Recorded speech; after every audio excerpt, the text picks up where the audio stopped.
사립학교법 일부 개정 법률안 대안에 대한 수정안 제안 설명. 이 칼럼은 월드뷰 11월 호에 실린 칼럼으로 제21대 국회의원인 정경희 의원이 쓴 칼럼입니다. 한국교회총연합회 등 기독교 단체와 기독교학교 단체 관계자들의 강력한 반대에도 불구하고 지난 8월 31일에 교사 채용 시 교육청 필기시험 의무화를 골자로 하는 사립학교법 개정안이 여당 단독 처리로 국회를 통과했다. 다음은 지난 8월 31일 국회에서 열린 본회의에서 정경희 의원이 이 개정안의 문제점을 지적하면서 제안한 사립학교법 일부 개정 법률안에 대한 수정안 제안 설명 전문이다. 여당이 국회 압도적 다수를 차지하고 있는 상황에서 야당의 개정안에 아무도 관심을 두지 않아 언론에 잘 알려지지 않았다. 본보는 이 개정안 처리 과정과 내용의 문제점을 알리기 위해 정경희 의원의 수정안 제안 설명 전문을 소개한다. 존경하는 김상희 부의장님, 선배, 동료 의원 여러분, 교육위원회 소속 국민의힘 정경희 의원입니다. 저는 본회의에 상정되어 있는 사립학교법 대안의 부당성을 고발하고 사립학교 법 수정안의 필요성에 대해 설명하고자 이 자리에 섰습니다. 사립학교법 대안 처리 과정의 문제점. 사립학교법 대안은 더불어민주당 의원들이 교육위원장이 교체되기 전에 본회의에서 처리할 목적으로 자그마치 16개 개정안을 하나로 묶어 야당과 사립학교를 깔아 뭉개고 과속으로 달려온 뺑소니 법안입니다. 민주당의 날치기 처리를 최대한 막아보려고 야당이 안건조정위원회를 요구하자 더불어민주당은 자신들의 이중되어 가짜 야당인 열린민주당 의원을 안건조정위원으로 선정해 4대2로 진짜 야당을 간단히 무력화시켰습니다. 여당이 이처럼 꼼수를 쓰는 바람에 안건에 대해서 여야가 90일간 심도 있게 논의하라는 취지로 구성된 안건조정위원회는 90일은커녕 단 10시간 만에 그 구성부터 심사까지 종결되었습니다. 의견이 다른 야당에 대한 설득과 합의의 과정 없이 오로지 다수의 힘으로 표결로만 처리하려 한다면 이것이 의회 독재가 아니고 무엇입니까? 이처럼 사립학교법 대안은 절차적으로 문제가 있는 법안으로 본회의에 올라와서는 안 되는 법안입니다. 사립학교법 대안 내용의 문제점.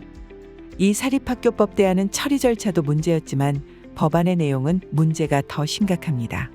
지금 상정되어 있는 사립학교법 대안 전체가 사학 자체를 부정하고 말살하려는 계약법이지만 그 중에서 특히 문제가 되는 조항들을 살펴보면 다음과 같습니다. 법안 제29조 제4항과 제31조 제3항에 사립학교에 두는 학교운영위원회를 심의기구로 격상하면서 현행법상 학교운영위원회의 자문사항을 심의사항으로 바꾸어 놓았습니다.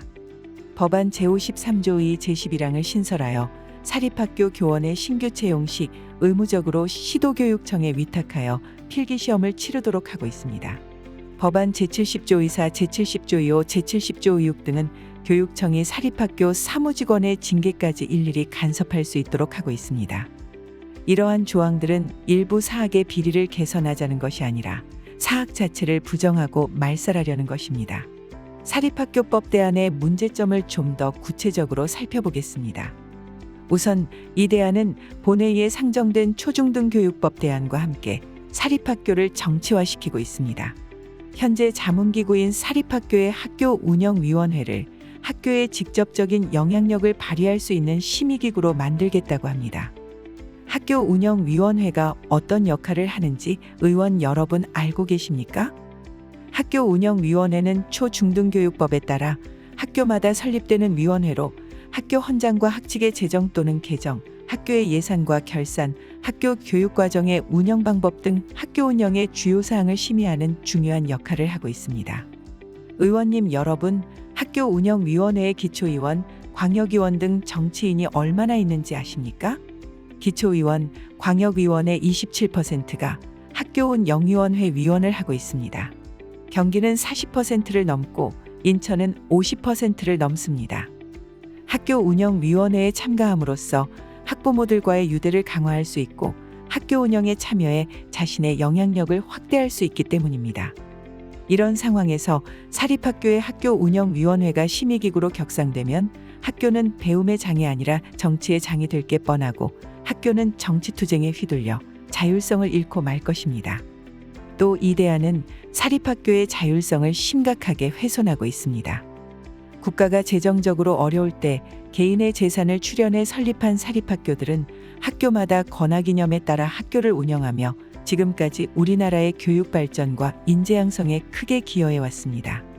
이들 사립학교는 자율성을 바탕으로 국공립학교가 하기 어려운 특색 있는 교육을 하는 등 공립교육을 보완하며 변화를 이끄는 역할을 해왔습니다.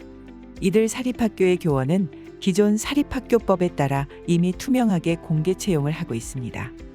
작년에도 사립학교가 서울에서만 300명 이상을 공개 채용했습니다. 그럼에도 이번 사립학교법 대안은 사립학교 교원의 임용을 무조건 교육청에 위탁하도록 하고 있습니다. 말이 위탁이지 실제로는 강제하는 것입니다. 이는 사학의 자율성을 확대하는 국제적인 흐름과도 배치되는 것입니다. 국가가 사립학교 교사를 뽑는 나라는 자유민주주의 선진국 가운데는 없습니다. 미국과 영국에서는 정부가 사립학교 운영에 일절 관여하지 않습니다. 우리 사립학교법의 모델이 된 일본은 학생 모집, 회계 운영, 교사 채용의 재량권을 주어 사립학교가 공립학교와 경쟁하도록 하고 있습니다. 사립학교 중 극히 일부 사학의 비리를 근절한다는 명분으로 모든 사학의 교원 선발권을 박탈하는 것은 사학 전체를 잠재적 범법자 취급하는 것으로 빈대 잡으려고 초가삼간 다 태우는 격입니다. 결국 사립학교의 인사권을 빼앗고 사학의 자주적 운영을 가로막겠다는 것입니다.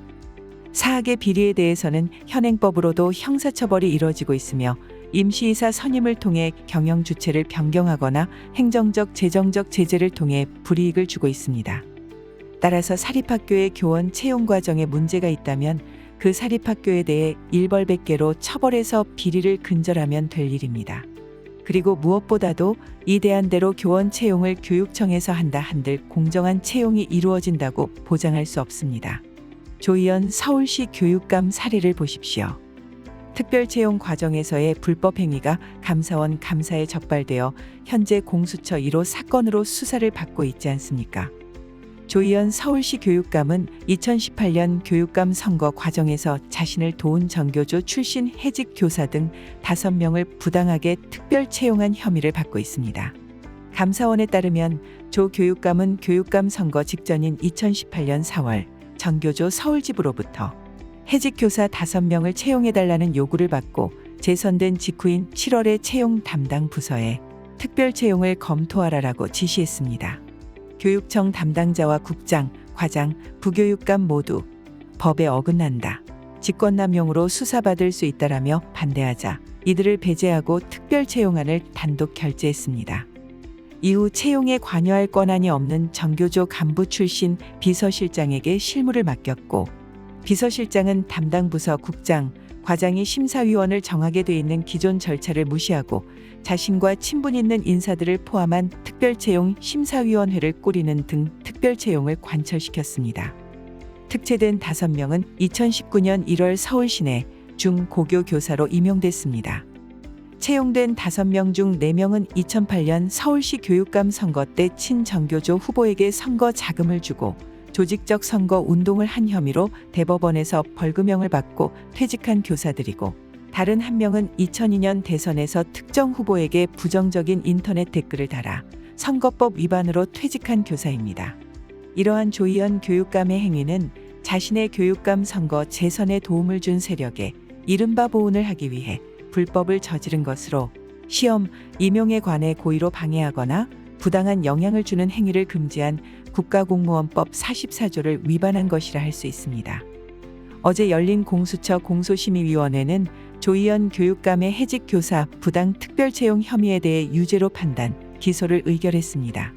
이뿐만이 아닙니다. 교육청에서 실시하는 무자격 공모교장 채용은 특정 단체 출신들의 교장 가는 길로 여겨질 만큼 편향되어 그 공정성을 의심받고 있습니다. 각 교육청에서 실시하고 있는 무자격 교장 공모제를 살펴보면 올해 상반기에 무자격 교장 공모제를 통해 임용된 교장 29명 중 72.4%가 전교조 출신이었습니다. 심지어 전교조 출신 인천시 교육감의 전 보좌관은 전교조 출신을 공모교장으로 뽑기 위해서 응모한 전교조 출신 교사로 하여금 공모교장 시험 문제를 직접 만들도록 한 다음 그 문제를 시험에 출제한 혐의로 현재 재판을 받고 있습니다. 교원 및 공모교장을 교육청이 선발하는 경우에 발생하는 채용 비리가 어디 이뿐이겠습니까? 이런 상황에서 교육청의 사립학교 교원 채용을 의무적으로 위탁하도록 강제하는 것은 고양이한테 생선가게를 맡기는 격입니다. 게다가 전국 17개 시도교육청 중에서 14개를 장악한 친전교조, 좌파교육감들이 사립학교의 건화기념과 동떨어진 좌편향 교사들을 선발해 사학을 장악하려 할 가능성 또한 존재합니다. 사립학교법 수정안. 지금까지 말씀드린 사립학교법 대안의 여러 문제점 때문에 본 수정안을 발의하게 되었습니다. 본 수정안은 사립학교의 자율성을 훼손하고 사립학교를 정치의 장으로 만드는 조항들을 과감히 삭제하였습니다. 이는 국민의 자유와 권리를 억압하려는 법은 이유 여하를 막론하고 결코 만들어져서는 안 되기 때문입니다.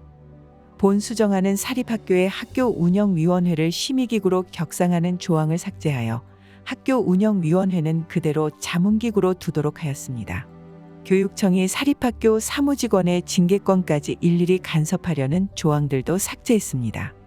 사립학교 교원의 신규 채용 시 교육청의 위탁을 의무화하는 조항은 수정하여 사립학교의 자율성을 유지하면서 채용의 공정성을 강화할 수 있는 공동채용 방식을 도입할 수 있도록 했습니다.